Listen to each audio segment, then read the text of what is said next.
Irritaba. Con respecto al, a las retenciones que todavía tienen las AFP de recursos de fallecidos y que no han sido entregados. Páez, antes del corte, don Fafa había hecho una pregunta. Y yo he quedado en responder. Te interrumpió Ricardo. La idea acerca de las solicitudes de que se pueda tener en situaciones muy específicas el derecho a reclamar un 30% del valor de lo depositado por los miembros de la Seguridad Social. Correcto. Yo comenzaba a responder antes del corte. Pues, a diferencia del tema que logramos producir y se resolvió en el día de ayer, esas ideas requieren de una reforma de ley, porque la ley que tenemos directamente lo impiden. Sin referirme necesariamente a la situación dominicana, sí me permito referirme sobre ese aspecto a uno de los países que inició esa ruta hace 2 años, que fue Chile. Que además fue la base de inspiración de la ley dominicana. Una parte, porque se encuentra la colombiana también y la mexicana también. Pero bueno, en ámbito político, hace 2 años, uno de los países donde primero se adoptó eso como un mecanismo para apalear el tema de la pandemia, cuando los temas de los empleos estaban paralizados. Recuerde que uno de los promotores de esas medidas en ese país luego se convirtió en presidente de ese país, que es el presidente Boric del día de hoy. Y hace pocos meses, siendo él presidente, él mismo se encargó de detener el proceso que se venía discutiendo para un cuarto retiro. Es bueno revisar qué pasó allá, donde uno de los principales proponentes fue justamente uno de los principales retenedores, por decirlo de alguna manera. Y la alternativa que puso. Entonces, eso en el caso dominicano, repito, tendría que pasar por una reforma de ley. Ahora, decíamos hace un momento que, y de hecho una vez que vine a hablar con ustedes también en el aire, decía que la ley de seguridad social tiene una cantidad de temas pendientes. Mencionaba, recuerdo yo, el tema del seguro de desempleo. Bueno, ese tema lo estamos discutiendo no solamente en el diálogo tendente a la revisión de la ley de seguridad social, sino particularmente también en el diálogo del Consejo Consultivo del Trabajo para la reforma y modernización del Código de Trabajo.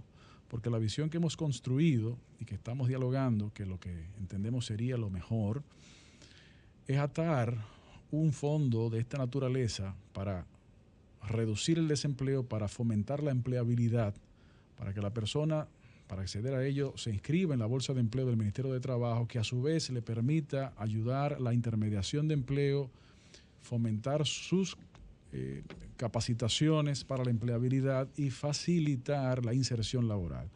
Entonces, todo esto está enmarcado dentro de la visión que tiene el gobierno y particularmente en el ministerio en que nos encontramos, de que no es simplemente, como históricamente se entendió, un ministerio de trabajo, sino Ministerio de Empleo, Trabajo y Seguridad Social, o Ministerio de Empleo, Trabajo y Protección Social, dependiendo la visión de cada quien. Eso es lo que hemos ido construyendo. Y quiero señalar respecto de la resolución de ayer, porque a César lo que es del César, no fue un trabajo exclusivamente del sector gubernamental. Claro, el sector gubernamental produjo la propuesta, la empujó, la impulsó, y finalmente se produjo el consenso. Pero el consenso se produjo porque hubo consenso con los sectores trabajadores y empleadores, incluyendo las administradoras de fondos de pensiones. ¿Por qué? Hasta ahora la experiencia que hemos tenido es que cuando existe un jefe de gobierno, como es este caso el presidente Abinader, que ha demostrado apertura, sinceridad, disposición al diálogo con sinceridad, pues se produce confianza. Y cuando se produce confianza, a su vez se produce apertura para entender que lo que se dice es realmente lo que se piensa y entonces construir consensos. en esa ola que estamos montados y apostamos a seguir construyendo consensos bajo esos criterios. Yo tengo varias preguntas, incluso una que sale del contexto de la seguridad social. Con los recursos de los fallecidos, de los afiliados fallecidos, a los que tienen acceso, o de acuerdo con la ley, deberían tener acceso los herederos, o sea, los parientes que pueden heredarlo. ¿Qué va a ocurrir? Porque todavía hay una gran cantidad de esos recursos. Más de 2.000 millones. Que están represados en manos de la AFP. Mire, generando en esa dirección, en enero del 2021, hace ya más de un año, nosotros como Consejo emitimos una resolución en donde se indicaba que el criterio del Consejo era que para que esos herederos accedieran a esos dineros no era necesario el pago de impuestos, en el sentido de que ese fondo no estaba sujeto a impuestos por muchísimas excepciones, claro, entre ellas algunas contenidas en el propio Código Tributario. El doctor Giovanni conoce bien eso. Bien, en enero 2021. Afortunadamente, y qué bueno, eso luego produjo una iniciativa legislativa de un senador que hizo aprobar una ley para garantizar que esa interpretación que el Consejo había tenido ya no era simplemente interpretación, sino que lo reafirmó en una ley. Y qué bueno, eso es un trabajo en equipo. Bueno, eso debe de materializarse. En el día de hoy, el mayor obstáculo que había, que era ese, desapareció. Existe otro obstáculo que no es un poco menor, pero no es pequeña cosa. ¿Cuál es el otro? Pero ya no es un tema solamente de seguridad social. Pero hay unos burocráticos, ministro, que le piden documentos, y que al alcalde y la iglesia. No es una cosa horrible. Pero vamos a ser específicos. Sí. Ya no por disposición del código, no, de la ley de seguridad social, sino del Código Civil. Cuando una persona fallece, es necesario hacer que... El de cuyos.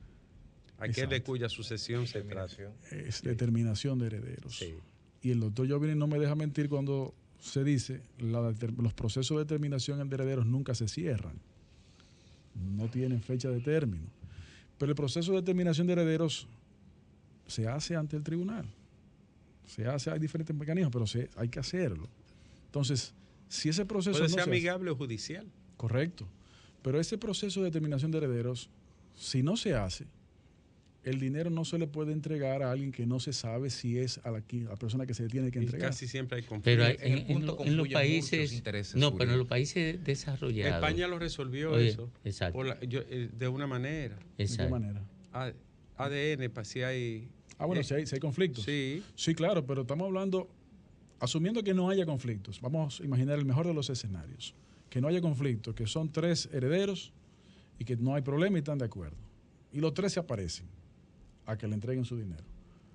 Pero si no ha agotado el proceso de que las fuera autoridades... Fuera de la esfera del ámbito de la seguridad social. Correcto. Sino el derecho civil. El derecho civil dice, no, mire, sí, efectivamente son esos 3, y aparece el documento y dice, no lo pueden recibir por esa razón. Es cierto que no es tan... Es verdad que a veces reclama uno y reclama otro. Es verdad, se ha dado eso. Pero me refiero incluso cuando no hay diferencias entre los herederos. Sí. Pero quizás lo que dice Domingo y que señala Ricardo es quizás en el mismo espíritu de que tiene el ministerio de tratar de buscar soluciones ágiles, pensar también porque la mayoría no son conflictivos, jurídicas integrales que puedan modificar artículos. La mayoría no va en conflicto, va la esposa, va el esposo que quedó o el hijo. La realidad es que si no está supeditado lo urgente y lo necesario a lo burocrático. Y son 2.000 millones que hay ahí, ministro. Por ejemplo, cuando hicimos la resolución de enero de 2021, ¿cuál fue uno de los criterios que utilizamos para llegar a esa conclusión de que no tenía que pasar por el proceso de pago de impuestos sucesorales?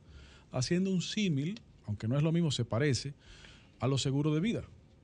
La Ley de Seguros y Fianzas del 2002 establece textualmente la ley, claro, ahí no hay problema porque la ley lo dice, establece textualmente que el derecho a recibir un seguro de vida estaba excluido de la masa sucesoral. Bueno, eso ya sacó del proceso de discusión si era o no sujeto de pago de impuestos. Desde el año pasado, como digo, el Consejo ya tomó la decisión y luego el propio Congreso de que no es sujeto de pago de impuestos. Ahora, en esa misma dirección que ustedes mencionan, sí, queda todavía el tema de la determinación de herederos, haya o no conflicto. Bueno, tenemos que buscar mecanismos para que la normativa sea lo más ágil posible y estas personas puedan recibir sus recursos. Mira, hay dos preguntas de oyentes que yo vine, estaba... Sí, yo tengo otra de aquí de Alma yo vine, Bobadilla. estaba preocupado por eso. Dos preguntas. Una es de un oyente que dice que por qué el propietario de los fondos de pensiones no puede utilizarlo como garantía de un préstamo bancario, como ocurre en Italia. Y otra pregunta es el estatus de aquellos dominicanos que viven en el exterior, cotizaron, ya no están cotizando desde hace mucho tiempo aquí. Y aunque dejaron una masa aquí. Y aunque no están en el horizonte de edad, ya se desvincularon. Pero dejaron 15, 18 años de trabajo. Que tienen un 20 fondo, años de trabajo. Exacto. Bueno, y ya nunca podrán acceder porque... Sí, sí van a poder. Yo me permito responder las dos. La primera, de hecho, una de las ideas que nosotros queremos lograr consensuar en el diálogo de reforma de la ley es justamente la que usted señalaba en la primera de las últimas dos, de que esos fondos que se encuentran allí puedan servir de alguna manera para facilitar el acceso a crédito para cosas particulares, que si vivienda, que si educación y varias cosas más, correctamente. Sí, Boris le dio un sentido social total. Y en otros países existe ya. Por ejemplo, en Colombia existe el mecanismo de protección al desempleo, en donde personas que tienen una especie de cuenta de capitalización, individual, pueden girar sobre esa cuenta hasta un porcentaje para poder atender vivienda, educación propia o de los hijos, por ejemplo. Entonces, eso es una de las cosas que nosotros entendemos son correctas y deben de alguna manera ser parte de la normativa de la nueva ley. Lo segundo, sí, los dominicanos estamos en República Dominicana y en el mundo. En esa dirección hemos iniciado la aplicabilidad del Convenio Multilateral de Seguridad Social, del cual la República Dominicana es signatario y ratificó. Y justamente en este año se pone en aplicación, se debe poner en aplicación. ¿Qué es esto? Esto es un convenio en el que usted trabajó 15 años, 18 años, como usted decía, doctor, en República Dominicana, y luego se fue a vivir a otro de los países signatarios de ese convenio y trabajó X cantidad de años más, llegó su época, su edad de jubilación, las pensiones se les reconoce tanto lo que usted cotizó en ese lugar fuera de República Dominicana y lo que cotizó en República Dominicana también y se le entrega. Y existe una especie de cámara de compensación entre los organismos de seguridad social de los diferentes países, en donde van cheques, llegan cheques, o van transferencias, mejor dicho, ya llegan transferencias. Existe en la República Dominicana desde hace mucho tiempo el convenio bilateral con España, que está en operación de hace ya muchos años. Pero el multilateral, además de incluir a España para otras cosas más específicas, incluye a Chile, incluye a muchísimos países que ya lo han ratificado. Y eso lo que busca es justamente lograr eso. Uno de los objetivos también que tenemos en el plan estratégico es poder materializar eso también con los Estados Unidos. Obviamente eso está en sus etapas iniciales, eso falta recorrer un proceso, porque efectivamente, si usted cotizó 1, 2, 20 años, lo que sea, ese dinero usted tiene que tener una manera de poder acceder a él cuando llegue la época en la que usted lo va a necesitar y por la cual usted lo cotizó. Bueno, ministro. Gracias. Hay una pregunta que Domingo decía en el exergo, ¿no? En la parte de afuera de la página de trabajo y seguridad social. Es política. Por ahí viene la juramentación de las autoridades del Partido Revolucionario Moderno. Así es. Y ustedes que son aliados, ¿verdad? Así es, el Partido Revolucionario Socialdemócrata, conocido como el Partido del Toro. Sí. Somos aliados del Partido Revolucionario Moderno, así es. Así es. Entonces me dicen como que vienen por ahí unos tambores, ¿no? Usted es un hombre más enterado que una vez. Oiga, Peñaguaba es como amigo suyo, Peñaguaba. Sí. Hermano. Sí. Los dos. Teórico. José Fran y Tony. Teórico Aunque pesa más uno que desde otro. su poltrona ahí analizando lo que pasa Sí. en el mundo político. Es un Una hombre, agudeza terrible. es un hombre muy talentoso. Sí. Sí, sí. Excelentemente talentoso. Vamos a ver si lo con invitamos una gran un día de capacidad. Pero además ustedes tienen que Pero recordar. él dice que Leonel tiene un pie en el palacio. Pero Bueno, especificó Pero el sería palacio. una huella que dejó, que tiene el pie de verdad. Yo vine, pero tú no se te conocía eso. No, pero- No. Oh, ¿tú no viste? No. Yo no lo voy a decir para no sigue, comprometer al ministro. Acuérdense también que entre los Peñaguaba, particularmente José Fran y Tony, nosotros existe una relación prácticamente Sí, de familiar, familia, sí. porque nuestros padres eran prácticamente hermanos, o mejor dicho, hermanos por elección, y don Fafa no me deja mentir, y pues Los Peñaguabas son como unos tíos que yo tenía, que uno rifaba en la Caraquita y otro en la Nacional y se libraban. Se cubrían. Se cubrían. Ministro, mire, Usted no ¿cómo conoció está el Usted abanico? no conoció la Caraquita porque usted no es de esa época, pero ¿tú te acuerdas? Sí, Domingo? claro. Sí. Mire, ministro, ¿cómo está el abanico de aliados que usted pertenece a ese abanico? El abanico de aliados del PRM. Yo tengo una teoría con la que no lo quiero comprometer, por eso no se la voy a mencionar. El Cívico Renovador también tiene No, ya pasó el cívico. No ha pasado. Sí, pasó. Zorrilla Osuna está. Sí, él proclamó su apoyo a Abinader. No, Mire, todavía. ¿Cómo está el abanico de aliados del PRM? nosotros trabajábamos, hemos trabajado y seguiremos trabajando, entre otras cosas, por la reunificación de la familia peñagomista en todos los ámbitos y en todos los espacios, pero más allá, no limitado a ello. Y pues en esa dirección, todo lo que tenga que ver con la mejora de las voluntades para aplicar un programa de gobierno, que señores, acuérdense que este país estaba cerrado cuando el presidente Abinader asumió el poder, cerrado. El peor momento de la pandemia, no se sabía si había solución. Había incertidumbre, sí. Eso es lo único que había, incertidumbre profunda. No existían ni medicamentos, ni... Pero señores, al momento de que llegó, comenzó la política del equilibrio entre la salud de la población y la salud de la economía. Apertura de empresas para que la gente volviera a su trabajo. Nosotros resolutamos en el Ministerio de Trabajo la resolución de la burbuja sanitaria laboral, especialmente para el sector turístico, para que fuéramos abriendo, y preguntaban, ¿pero para qué están abriendo si no hay turistas? El mundo, los países están cerrados, los aeropuertos están cerrados. Bueno, el presidente hábil y correctamente dijo, ahora están cerrados, pero abrirán. Y cuando abran, el primer país que deberá recibir esa apertura va a ser República Dominicana, y así fue. Por eso la República Dominicana se convirtió en el número 1. Entonces, mientras más voluntades se puedan unir a la posibilidad de materialización del programa de gobierno del cambio, pues bienvenidos sean. Ahora, ¿qué ha demostrado este señor que nos dirige la presidencia de la República, compañero Luis Abinader? Ha demostrado voluntad, franqueza, apertura, pero compromiso firme con sus planteamientos y con su programa. Bueno, y finalmente ya, Ricardo me está haciendo señas que terminó la entrevista, pero el tema de la regulación de los haitianos, de la regularización de los haitianos, mire, porque sí, usted es el ministro de Trabajo y ya usted le vino a traer un aliento a la efervescencia social con esa resolución de la seguridad social. Den otro aliento, suelte otro. En esa materia. En la materia de la regularización de los haitianos, el tema del control laboral, de la inserción de los haitianos. Porque eso ha sido un caos histórico.